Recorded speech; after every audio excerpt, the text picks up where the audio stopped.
Okay, so you know how you sent us that list of 10 like really iconic European monuments? Right. We thought it would be fun to kind of unpack them a little bit, you know?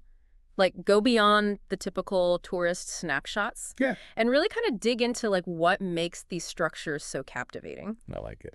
So our mission today is to make you like the most well-informed person at your next cocktail party when it comes to these famous spots. I mean, everyone's seen the pictures, Oh, right? for sure. Maybe you even know like a fact or two. Right. But we're going to kind of explore the why behind their fame. Exactly. What details you might have overlooked Yeah. and what makes them resonate, across centuries. Exactly. So it's like having this like richer, deeper understanding, but without having to do all the work. Exactly. So imagine you're right here with us.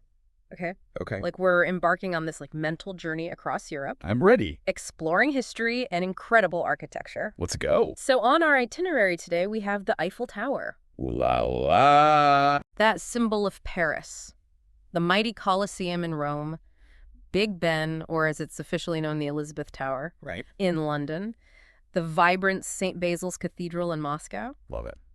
the famously tilted Leaning Tower of Pisa, London's striking Tower Bridge, the still evolving Sagrada Familia in Barcelona, Wow. Paris's other architectural triumph, the Arc de Triomphe, the ancient Acropolis of Athens, and finally the legendary Trevi Fountain in Rome. Bellissimo. Quite a trip we have planned for you. Yeah. Okay, let's just dive right in. Starting with a monument that's instantly recognizable to just about everyone. Okay. The Eiffel Tower. Ah, the Eiffel Tower. So tell me about it. Well, as you know, it's named after its designer, Gustav Eiffel. Okay. And it first appeared on the scene in 1889. What's fascinating is you kind of consider this iron structure, is that it wasn't just like a pretty addition to the Parisian skyline, Right. standing at 324 meters. Wow. It was the tallest structure in Paris at the time Really? and held the global title of tallest tower until 1930. I did not know that. Yeah. That's a remarkable engineering achievement for the late 19th century, wouldn't you agree? Oh, absolutely. And it's not just a historical footnote. Right? It's a cultural phenomenon that continues to draw people in droves. Yeah. Over 7 million visitors in 2011 alone. Wow. That makes it the most visited paid monument in the world. Really? Think about that. Okay. A structure initially conceived as a temporary exhibit Right. for the World's Fair went on to become the enduring symbol of an entire nation. It's amazing. It really makes you wonder about how things intended to be temporary can take on such lasting significance. It does. Raises a point about how public opinion of structures can change so dramatically. Oh, yeah. Initially, the Eiffel Tower wasn't universally admired. Oh, really?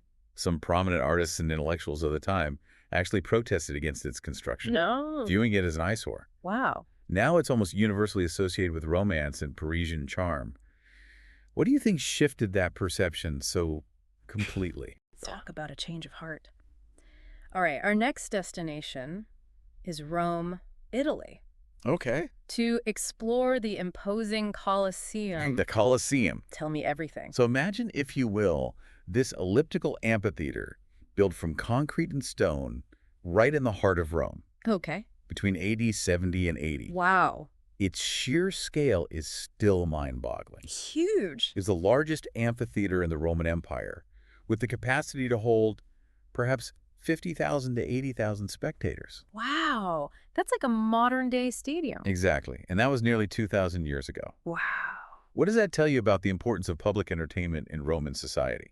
It's staggering to think about the logistics of that many people in one place. And Yeah. as you mentioned, it's a marvel of Roman architecture and engineering. That is. The use of concrete and stone allowed for such a massive and enduring structure. Absolutely. The fact that it still stands today as a UNESCO World Heritage Site is a powerful testament to the ingenuity of those Roman builders. Incredible. What kind of engineering challenges do you think they had to overcome to build something of that size and durability back then? I mean, what's fascinating to consider is the sheer ambition behind this project. This Yeah. wasn't just a venue for entertainment. Right? It was a powerful symbol of Roman imperial power Okay.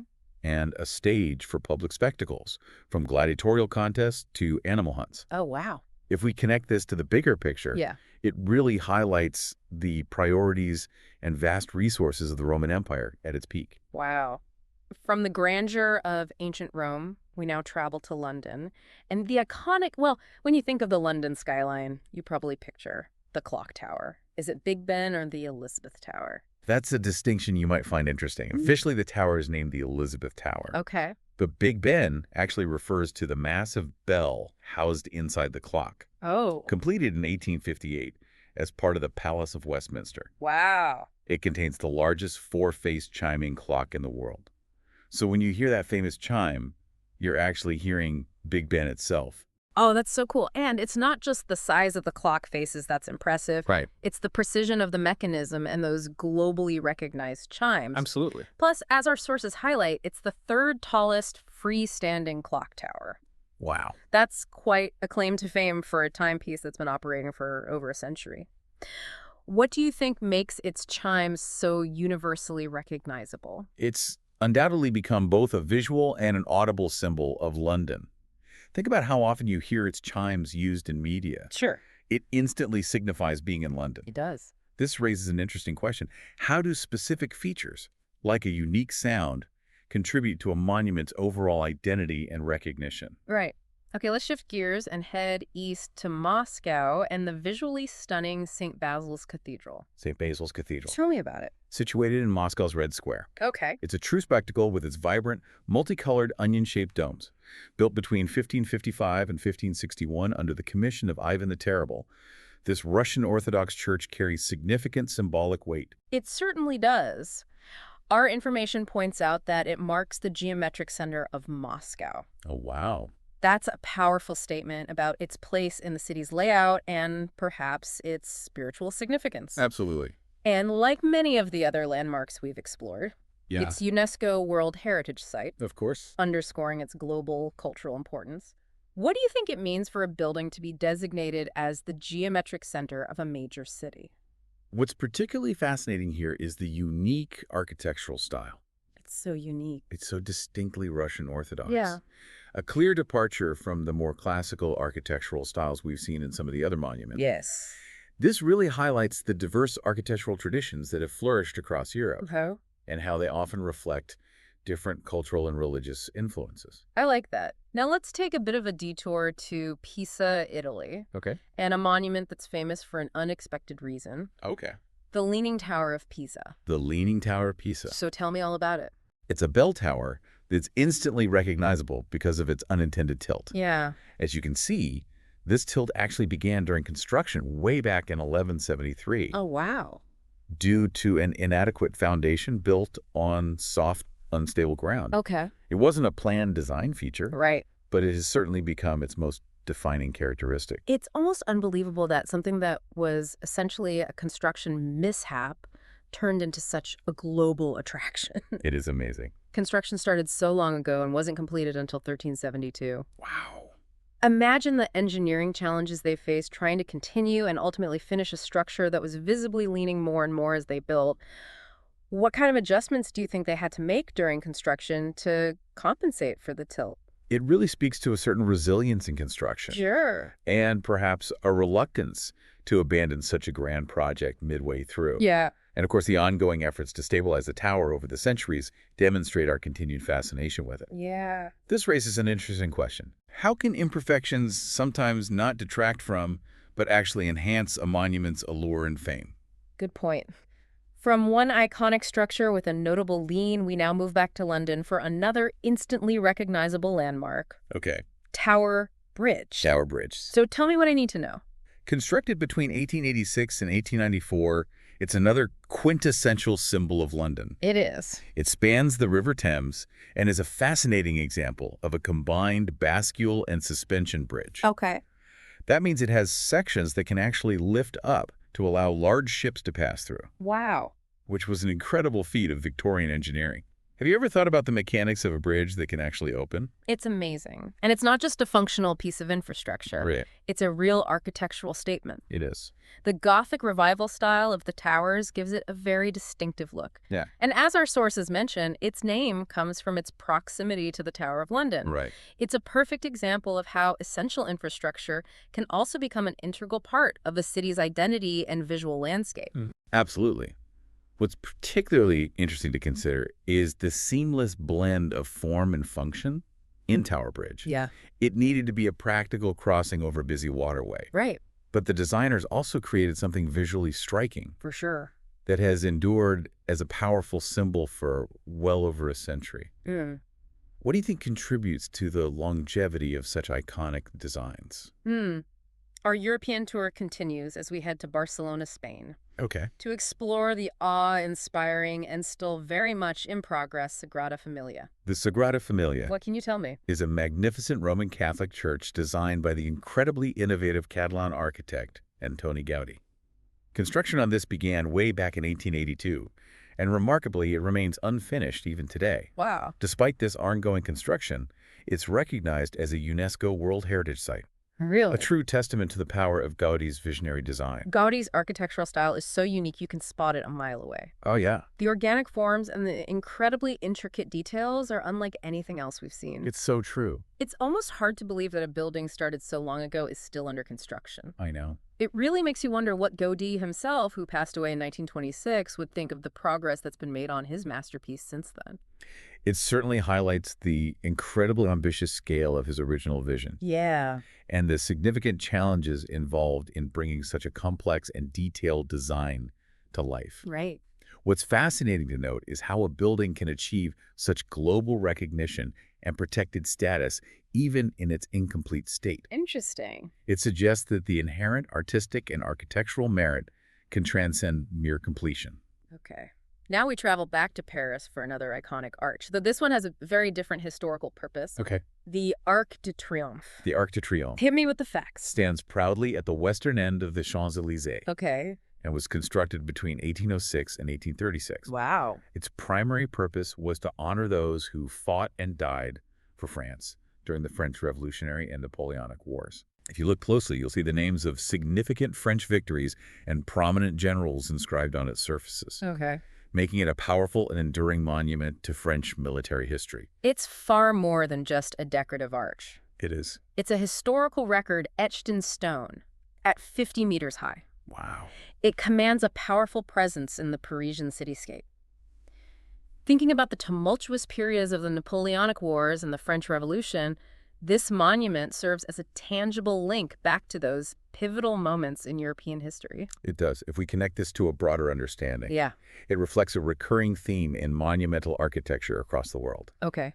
The human desire to commemorate significant historical events and figures, thereby shaping national identity and collective memory for future generations. Powerful. Our penultimate stop takes us to the very cradle of democracy, Athens, Greece, and the awe-inspiring Acropolis. The Acropolis of Athens Tell me everything. is an ancient citadel perched high on a rocky outcrop overlooking the city. It's arguably the most significant acropolis in all of Greece and contains the well-preserved remains of iconic structures like the Parthenon. Wow. This site truly represents the historical and cultural heart of ancient Athens. Walking through the remnants of the Parthenon, you can almost feel the weight of millennia of history. Yeah.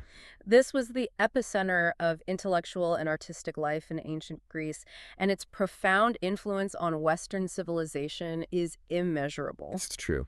The fact that these structures have survived in any form for so many centuries is truly remarkable. What do you think has allowed these ancient buildings to endure for so long? What's particularly fascinating is the enduring legacy of ancient Greece. Yeah. The fundamental architectural principles and profound philosophical ideas that originated here continue to resonate and influence us even today. It's true. The Acropolis serves as a powerful and tangible reminder of that foundational influence on Western thought and culture. And finally, we conclude our incredible journey in Rome once more, Okay. at the breathtaking and ever-popular Trevi Fountain. The Trevi Fountain, What's the deal? nestled in Rome's Trevi district, Okay. is the largest and perhaps the most famous Baroque fountain in the city, Okay. standing an impressive 26.3 meters high Wow. and a sprawling 49.15 meters wide. It's huge. It's not just its sheer size that has captured the world's imagination, but also its stunning sculptural artistry and its prominent place in popular culture. Oh, yeah. It's definitely one of the most recognizable fountains on the planet. And who hasn't heard of the charming tradition of throwing a coin into the fountain to ensure a future return to Rome? A classic. It's a delightful custom that certainly adds to its overall allure for visitors from around the globe. Have you ever participated in that tradition? Maybe. That tradition, while its historical origins might not be directly tied to the fountain's original purpose, Right. speaks volumes about our human desire for connection to places Yeah. and the romantic associations we often build around these significant landmarks. It serves as a reminder that monuments often acquire new layers of meaning and significance over time Absolutely. through popular culture and folklore. Well, what an incredible journey we've taken together. I know, right? From the iron elegance of the Eiffel Tower to the ancient grandeur of the Acropolis, these 10 monuments truly showcase the vast scope of European history, architecture, and culture. It's truly amazing to consider the sheer diversity of human ingenuity and artistic expression on display across this continent. Absolutely. When you think about it, consider the Eiffel Tower a bold symbol of industrial progress, Yeah. juxtaposed with the Colosseum, a powerful relic of a vast empire's entertainment and might. Right. Or consider the Sagrada Familia a testament to one individual's artistic vision stretching across generations. Yeah. Compared to the Arc de Triomphe, a powerful declaration of national pride.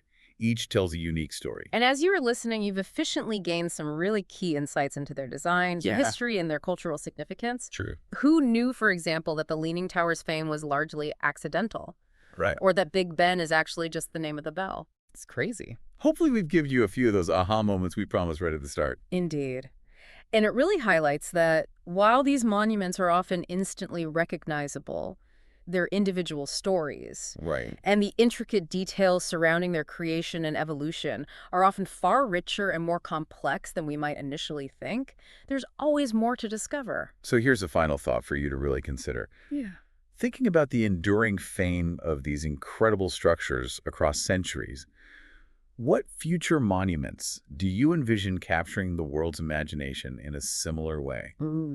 What key elements, be it groundbreaking design, Yeah, profound historical significance, right. or perhaps even an unexpected quirk, do you believe truly contribute to a monument becoming timeless? That is a great question. It's certainly something to ponder until our next deep dive.